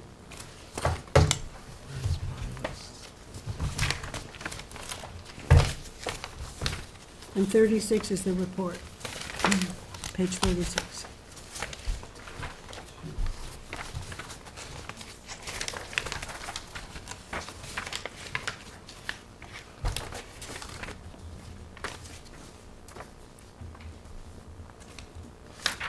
All right. In the meantime, let me go over this, because I do not see my attachment here. I'll go over the project description and go over some notes and concerns to the board's, bring those notes and concerns to the board's attention. The applicant's representative is also here. Pre-submission date was January 12th, 2023. The site plan application is to construct a 5,100 square foot single-story wood frame metal storage barn with slab on grade, 9 storage bays, and a proposed drainage system in an existing turf care area for the purpose of storing golf course equipment. It's located on 184 acres, located in R120 zoning district, located at 129 Sabonic Inlet Road, Hamlet of Tuckahoe. Pre-submission conference was held January 12th. No public comments, no public interest. A 30-day written comment period was provided. That written comment period did not garner any public interest as well. Some review and some issues, not necessarily issues, but concerns that we want to make sure we clarify. It is located in the New York State archaeological sensitive area at the site plan application stage. We'll determine whether or not any additional archaeological study would be required. I believe they've done a pretty substantial study on that for any previous projects, so I think we might be fine on that front. The project is listed as an unlisted action, so secret will need to be completed prior to deeming this application complete at the site plan application stage, of course. Proposed landscaping, if you're familiar with the golf course, it is pretty far north in the North Sea area. There's not really much through traffic, and the structure itself is not visible from the street. But if the board would like some additional screening, you can always recommend that, of course. Lighting, of course, again, not visible from the street, also in the area not necessarily frequented by residents. I did add to the plan some questions regarding material, which would obviously go in front of the ARB once referred during the site plan application stage. But the area that's currently being proposed is a makeshift parking area. So if there's additional parking that the board would want, the applicant has made it clear the structure itself will essentially compensate for that. Can you bring it in? Yes. Let's see if I can pull it up here.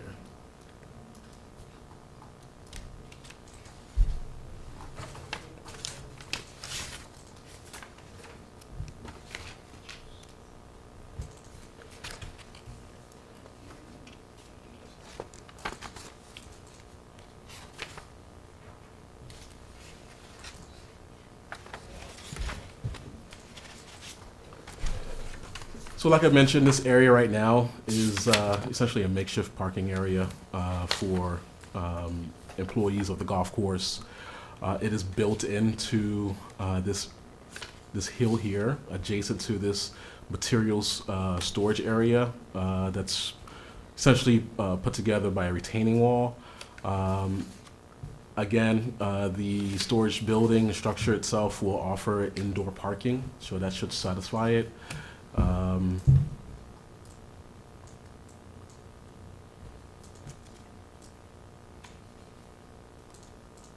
So each bay is accommodating a vehicle? So the structure itself actually is larger than what's there, right? It would accommodate for any additional parking. I think the idea was to offer that in addition to any equipment utilized by the golf course itself. So it should satisfy that and more with these 9 bays.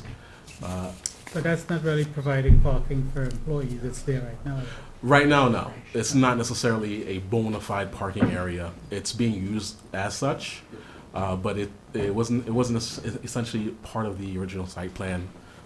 They just utilized that for parking. I guess what I'm saying that by erecting that building with the bays, that's not gonna be parking for employees. So employees will have to find someplace else to park. Correct. On the property. What is parking in there? Tony Panza, architect for the applicant, Rogers McGagg Architects. If you could just go back to the site plan, Jeff, for clarification. There's no employee parking in that location there. If you remember this project from some years back, that L-shaped building is the turf care building, the one on the left is the environmental building. Over to the right, just off the screen, is the staff housing. So you can see where the employee parking is between the staff housing and the turf care building. Everything that happens back in that asphalt area, that's the courtyard. That's all for turf equipment. So the equipment that you see parked alongside the building, and some of it is hidden underneath the blue, this is equipment that the club is looking to put inside. It's inside that building. Yes. Yeah. And so and I think, when we had the public hearing, Jack, I believe you weren't at that one, so that you might be seeing this new. The building is being tucked into the hillside. The white roof that you see there is the main roof that blocks everyone that could possibly see this building from Sabonic Inlet Road, although the trees and the hillside block the previous building that was approved. So the only chance that you have of seeing that building is if you were playing golf, and no one on the golf course wants to see it, which is why we're tucking it into the hillside, and the trees and everything are behind it. And the finishes on that building are identical to the other buildings that were approved. Good. Yeah, I think parking was the only question we had. Right. So you've got a good area there for your employees on the other side of that. Thank you. Expanding the area made it clear. Yeah. And just to touch upon what Jeff was mentioning before, we did a substantial archaeological investigation when this project came up, which was the whole entire area, and that's why we've selected that area there because we know that it's a previously disturbed area and it's also in the area that when we came by for this project, that we were allowed to build here. What about the mechanicals? Are you going to have any mechanicals on the roof? No. No. No, this is intended to be dry storage for vehicles that are outside. Our preference is just to heat it to about 50 degrees because some of the engines are diesel engines. And we will actually be doing that with radiant in the slab so Nice. that we're not looking at having boilers and everything. So you're number 6, Jeff? Correct. So number 6, actually, if you don't mind, could we jump to, where's my packet? Can we jump to number 11, which is also another turf barn, also represented by Mr. Panza? Are we No, we completed still, on that no. one? We're still Oh, on you're this. saying that, okay, Item I thought you wanted to move on, okay. No. I said number 6. You Number have, 5, actually, we're number 5. no. No, On under your the list. condition. under Oh, your I'm sorry. preliminary review issues, you have Yes, number 6, number- mechanicals on the roof and on the ground will be required to be screened. If there are any. There's no air conditioning and But, there's I nothing mean, on it's, the roof.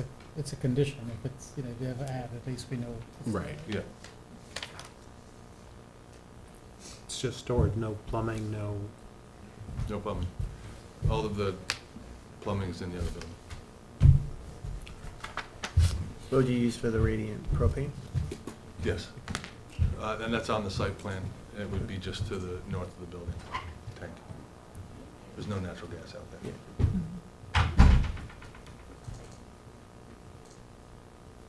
Okay. Any other questions? No? Okay. good location for What solar. do we have to do, adopt the pre? So we're So, going where to is adopt it? this, So, yeah, report. I'd like to move to adopt this pre-app report, or excuse Yeah. me, pre-submission conference report. Yeah.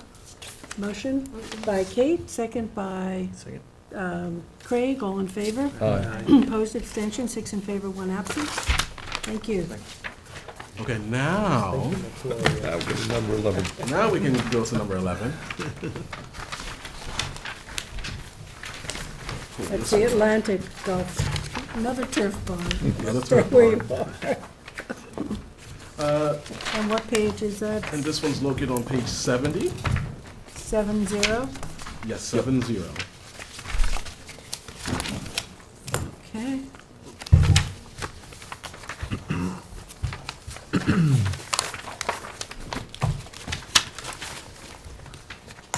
These golf courses keep All you right. busy.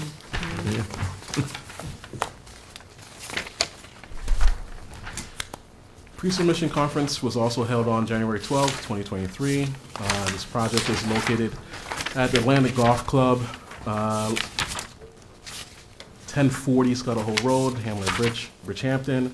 The site plan application is to construct a 1,254 square foot addition, reconstruction of an existing 3,633.25 square foot storage building.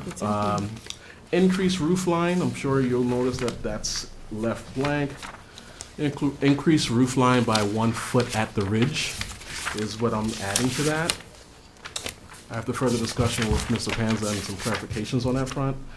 It also includes a proposed employee bathroom, installation of an IA sanitary system, replacement of an aging slab, and replacement of an existing 792 square foot gravel driveway with 5,150 square foot of permeable stone pavers and a proposed asphalt driveway to the south of the proposed barn. It's located on a 204 acre parcel. Pre-submission conference held no public interest, no public comments. Also, 30-day public comment period. Garnered no additional comments from the public. The topics that I wanted to focus on that I added. Excuse me, Jeff. Yes. Do you have the report? I can't find the report in here. It's not in the Not- packet. Do you have any copies? I don't have any copies. Do you want me to make a copy for you? Print it out? Yeah. Don't mind it. No, not at all. And Dave, I just bringing up the site plan. Sure. It's, that- We have the site plan. Yeah, but it's kind of difficult, yes.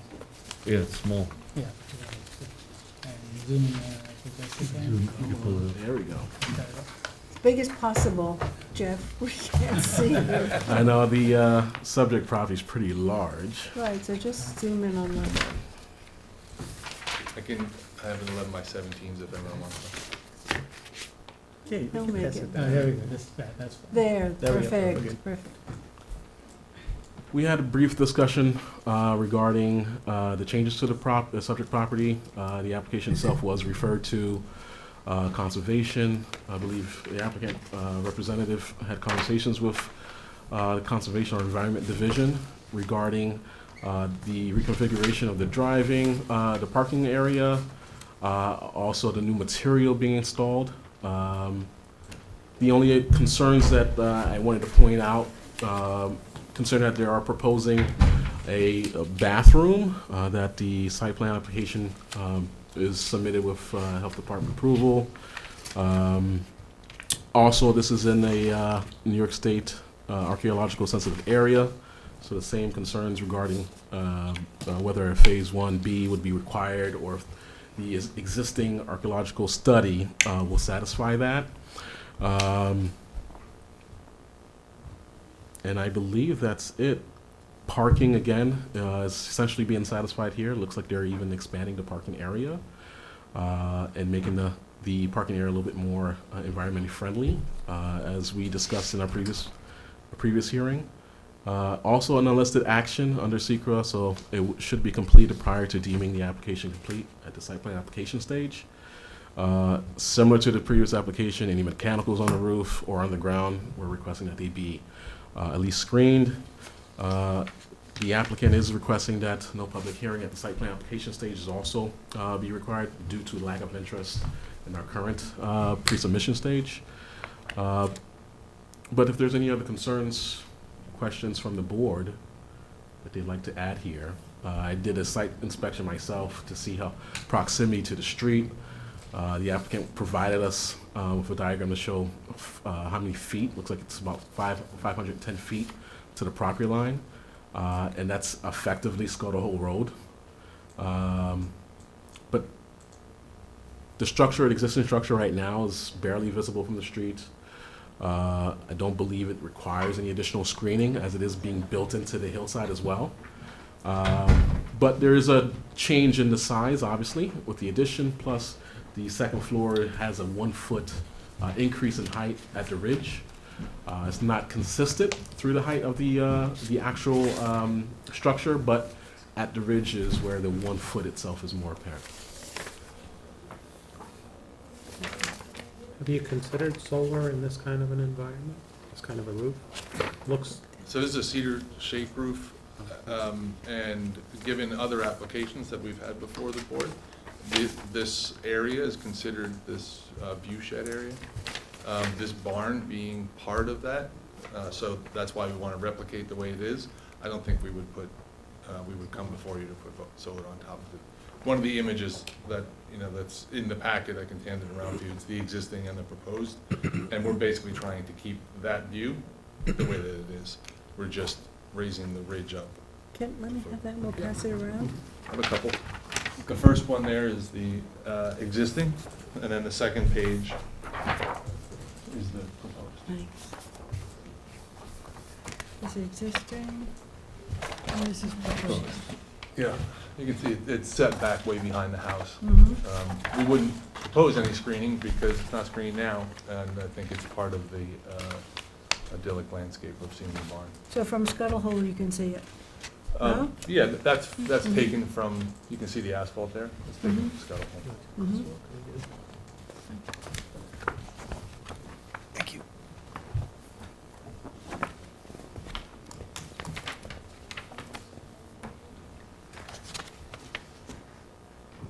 This is similar to the previous one where this is, currently it stores equipment. If you go around the property, you'll see other equipment that's out, not in a building. So by putting the addition onto it, which is in the view you had there towards the left into the hill, we can get that equipment inside the building. And then we're just adding a bathroom to this. There is no bathrooms on the golf course. for staff, and the turf, the main building at this club, is back across the driveway. So we're just trying to make it a little bit easier for staff to use a bathroom. And you've done an archaeological review way back when you started, right? 1989 to 90, there was one that was done, and it was very specific for this area because of the green and the golf hole that comes right down there. And also, as you probably, I don't think everyone will remember from then, but the house and that's in these views, that's the barn, that's the farmhouse. So this was all part of the farm. So it's been done, Jeff. Yeah. Yeah. Any lighting? Well, we'll just submit that. We have to yeah. have, at the 3 man doors, we're required to have a light. It's dark sky. It would just be shielded fully down. Mechanicals, same? No. No radiant? This one, sorry, it would have the radiant, but otherwise there's no air conditioning or anything. It's just for storing mechanical, just for the equipment. Okay. And just to go over the discussions with, we had brought Marty out, because we always do whenever it's anything to do with Shorts Pond, and the area where you see that kind of bubbly hatch, it's dirt, it's rock, we don't know what it is, it's just always been that way. That runs towards Shorts Pond, so when I met with Marty, I said, what would you like us to do? And he asked for permeable pavers, and the club was, well, it's fine, because we can cut down on dust. Great. Any other questions? I'd like to move to adopt this Adopt the report, pre-submission report. Motion? Motion. By Dennis, second by Kate.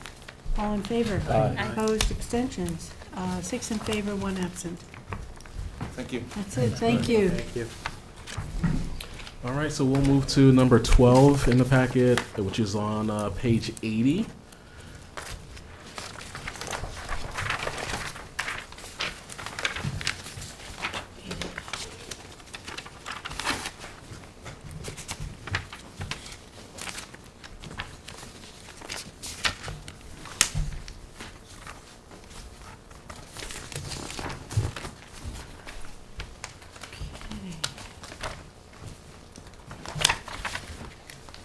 You use a different typeface, Jeff, from It's- everybody else. Some of the application restricts you sometimes on some of the older resolutions. Uh-huh. I can't go in and change You it. can change it. Yeah, so anything new, Yeah. I can alter. but Well, it's a anything clear old- Helvetica, it's good.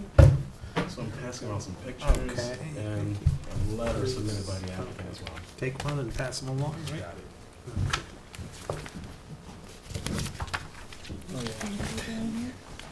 I think it's left over from, So I'll remind the board, this application was before us about a month ago. The applicant was previously approved to build and construct a agricultural barn. They are requesting modification. They had relocated the sanitary system about 344 feet from the delineated wetlands boundary. 230 feet was required or proposed. The southwest corner of the barn, 88.3 feet is currently where the barn is situated, and 90 feet is what was proposed. Jeff, please put something up on the screen Sure, for sure. us.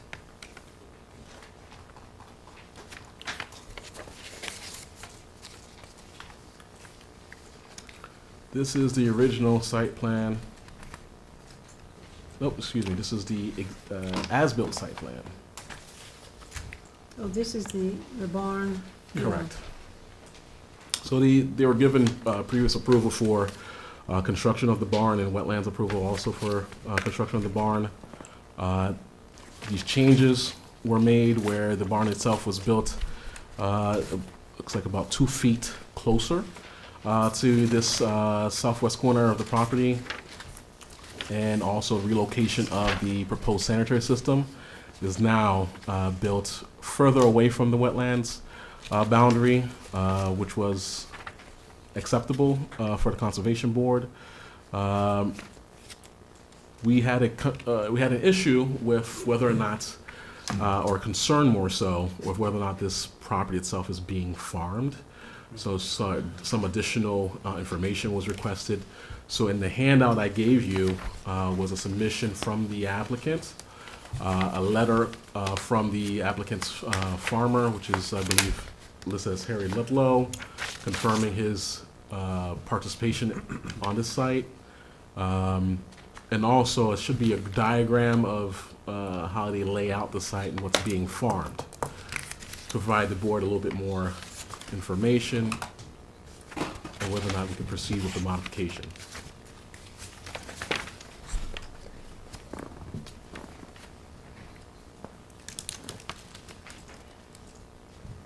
The pictures in there are my site inspection pictures.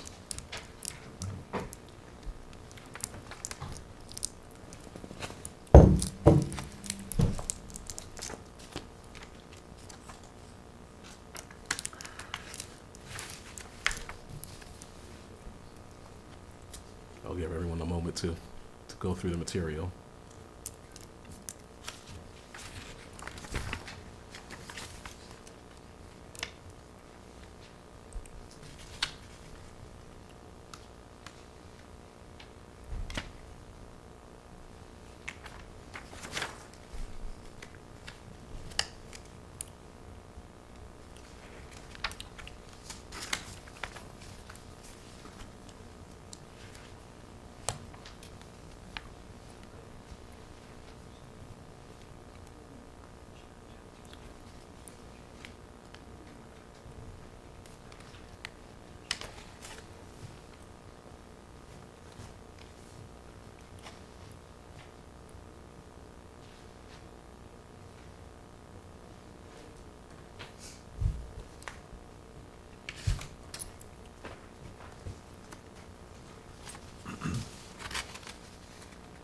So Harry Ludlow is farming this? Correct. The applicant's representatives here can add to that if they like. And it sounds more like he was contracted to assist with farming, I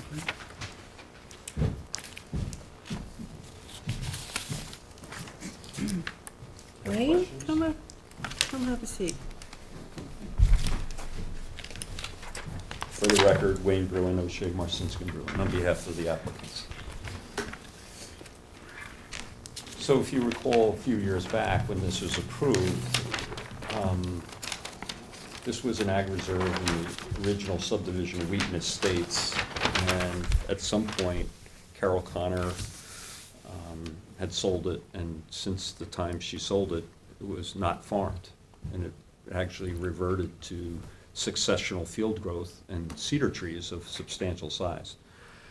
And our clients decided that they wanted to farm it, and actually went in and cleared, and that caused a stir with many of the neighbors, as you can imagine, some of which liked the cedar trees, others didn't.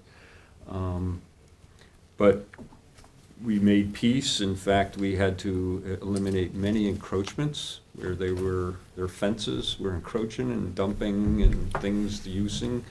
But we then eventually came back to the planning board. Harry Ludlow was engaged or hired or leasing the property and started getting into farmability, various crops, and more importantly now they've engaged others they've done fruit trees, which have been planted, as you can see in the correspondence. And the building was built. Everything has been inspected by the building inspector. However, we realized once the final survey came in that it wasn't 100% in accordance with your approved site plan. So we made this application, and the changes that Jeff has identified are essentially the changes. The most significant in my mind was that they had relocated the septic system from what is the southerly side of the building to the easterly side, and that came sort of from this lot owner over here and the notion that they didn't want somehow a septic system as close to them. The septic system that Jeff had indicated it results in an increase in the setback from the wetlands. This area now is planted, still farmable, so it's all planted. There's some other, little changes. The building ended up being 1.5 feet closer to that corner. They haven't put gravel over the entire parking area. They don't intend, it's a farmer. It's not like a group of people coming here. It's not open to the public or anything like that. It's not a horse facility. So they're the primary changes. They did add a paddock fence. They're trying, keep the incursion. There's also a deer fence that was around, that was approved by this board as well, so. Sorry, did you say that Harry Ludlow is leasing the property? He's not leasing, he's hired to farm it, and really, I don't know Like what as a they consultant. pay him. Yeah, he doesn't pay, it's hard to get a farmer to farm. So he gets the benefit, he's been farming it, so. So we're here to approve the changes to the site Yes, plan? Is that what correct. we're doing? Okay. And that will enable us to get a Move forward. CO for the Yeah. building, which I think, Jeff, you were out to the site, right? Correct. And All acknowledged is all these good? changes? Yes, it is consistent with the, Okay, Some of them are positive. with exception of the modifications, of course. yep. Any further comment?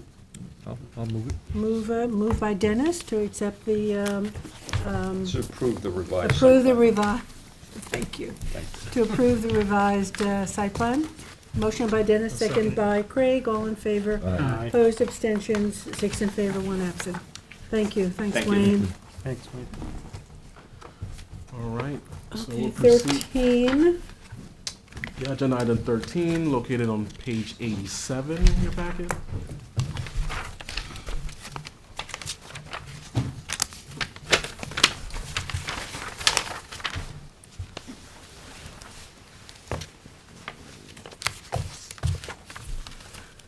This application is before us for completeness. They're at the final application stage for a 2-lot subdivision on an existing developed lot, lot number 2 of the subdivision, map of the estate of Charles Van de Veer Jr. The total project area is 5.693 acres. In the zoning district is CR 80, and the property located at 85 Daly Lane. I'll bring up the site plan for you.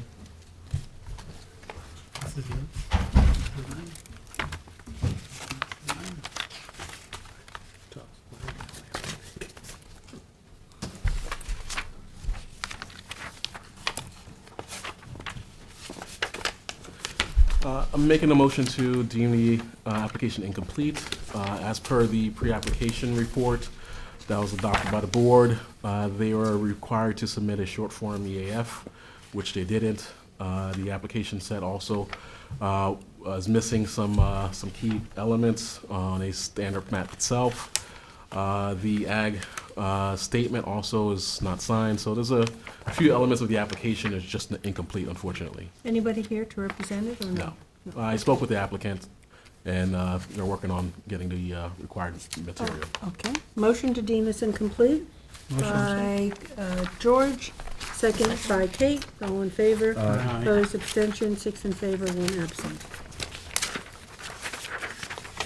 And then, pre-application completeness, Alec Huffnagel. Huffnagel's new Huffnagel. application. What And this- page is that? This one's on page 96 in your packet. 96.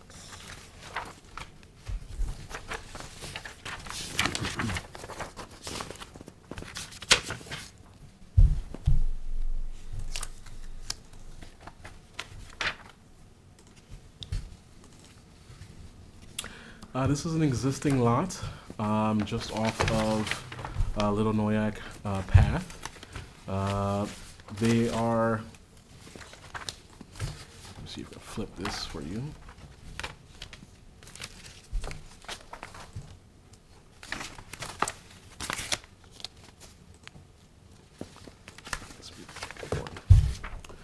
So this current lot has a wooded area here, which is labeled as lot number 2.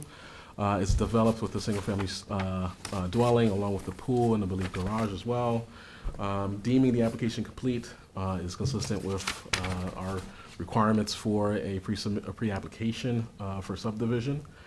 I'd like to schedule this one also for public hearing on the 13th, I believe. 27th. 27th. April 27th. April 27th. No, 23rd. April Is that 27th. April 27th? Mhm. Yes, April 27th. Not 23rd is this Oh, I'm one. thinking March, okay. You're right. The following month. Okay, motion to deem this complete and schedule a public hearing for the 27th by Craig. Second. Second by George, all in favor. Aye. Opposed, abstention, 6 in favor, 1 absent. All right, so we'll move along to Zarabi, Zarabi. number 21. 21 on page 125. 125.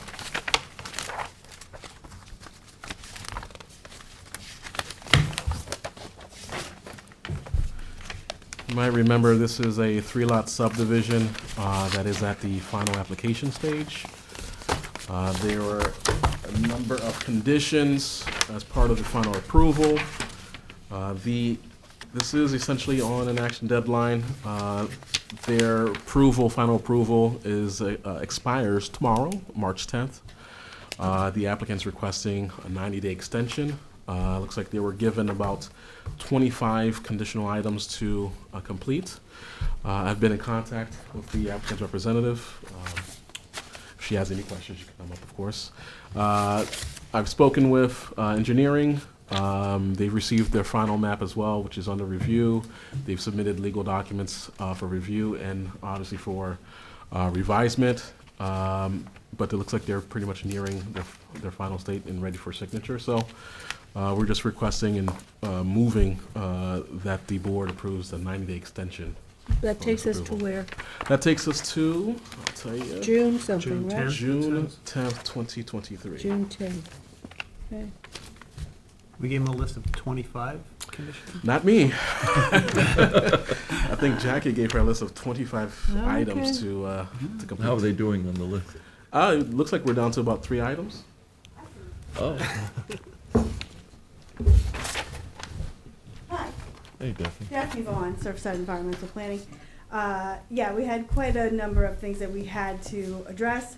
Part of the delay in this was that we had to clean up the open space parcel and put up that split rail fence around it, which took quite some time to get accomplished. So that's all been done. Jeff came out and inspected it back in December. I have submitted a final map, my legal documents. We're just basically trying to do all the last minute items to get this thing filed. My client is very eager to get that completed as soon as possible, so I am doing the best that I can to get that done. So I'm just seeking your assistance in that. Thank you. Good. So motion to extend to June 10th? Motion. Motion by Kate, second by Craig, all in favor? Aye. All 6 in favor, 1 absent. And we'll move You have to, agricultural fencing? this is the last item. Number 22 is located on page 127.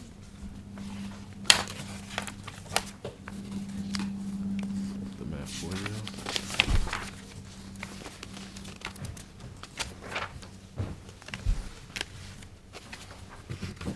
This piece, I'm sure most of the board should be familiar with. This is at the cross-section of David White's Lane and also Seven Ponds Road. Corner piece, yeah. You're right, there was a Yeah. major fire at that number Animal Wall. 5. That was Animal Wall's Yeah. house, yeah. And which is now used for farming, and also has been dedicated to town for farming. The applicant is requesting agricultural fencing consistent with our design standards for the wire mesh, posts, wood posts. They're also proposing let me bring this up again.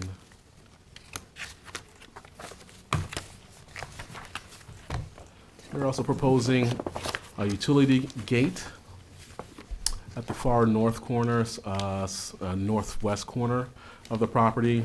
The gate would be about 20 feet wide, consistent with your usual agricultural gate. They did provide, I think in the packets, there are samples of what they are proposing to install. Again, consistent with our standards with regard to agricultural fencing. It's 1 foot off of the property line. Let me see here. Jeff, who's the owner? Is the town the owner?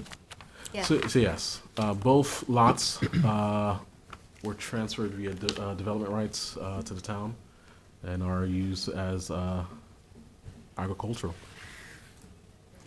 You can remark these areas are pretty much farmed. So they're being leased to a farmer? Correct.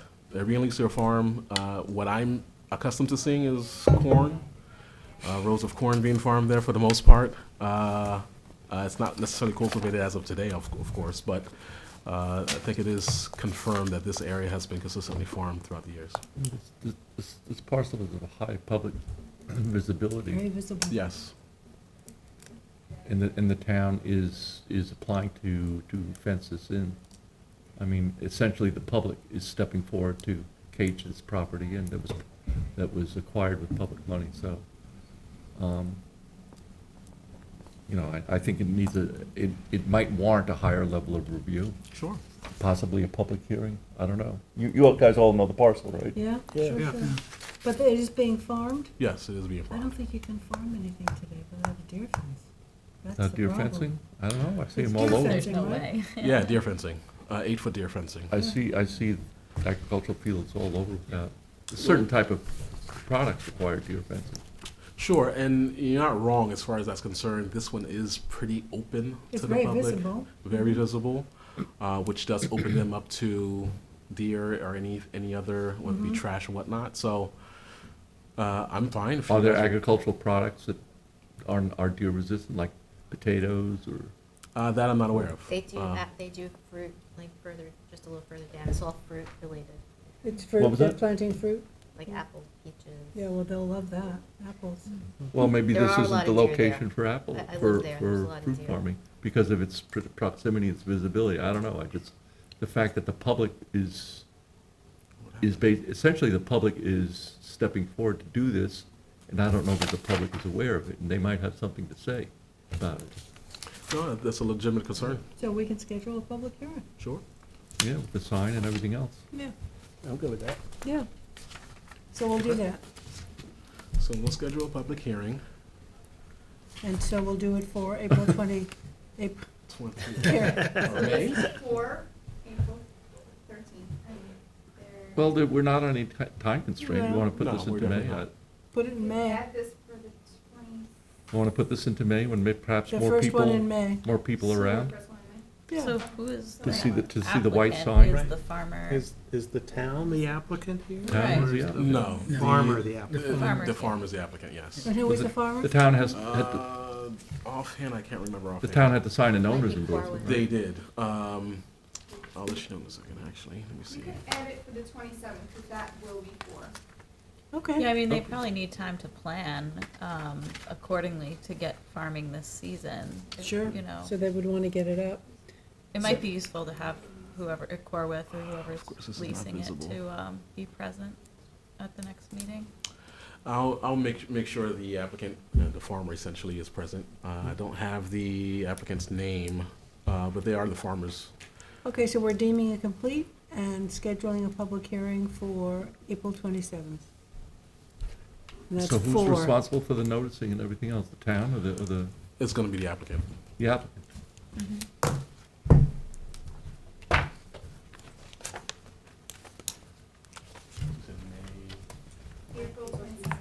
April 27th.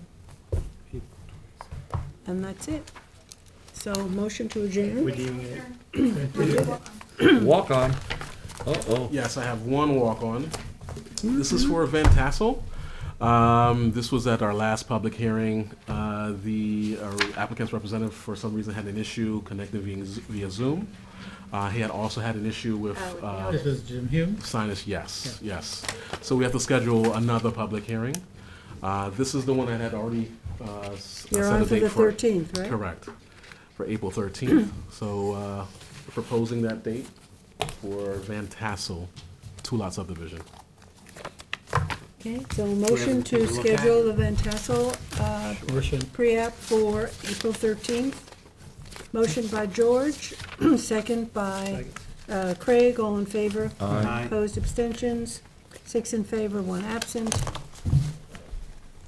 That's it. Motion to adjourn, did we do that? Motion to adjourn by Craig, second by Second. Kate, all in favor. Aye. Opposed, abstentions, 6 in favor, 1 absent. Feel better, Jack?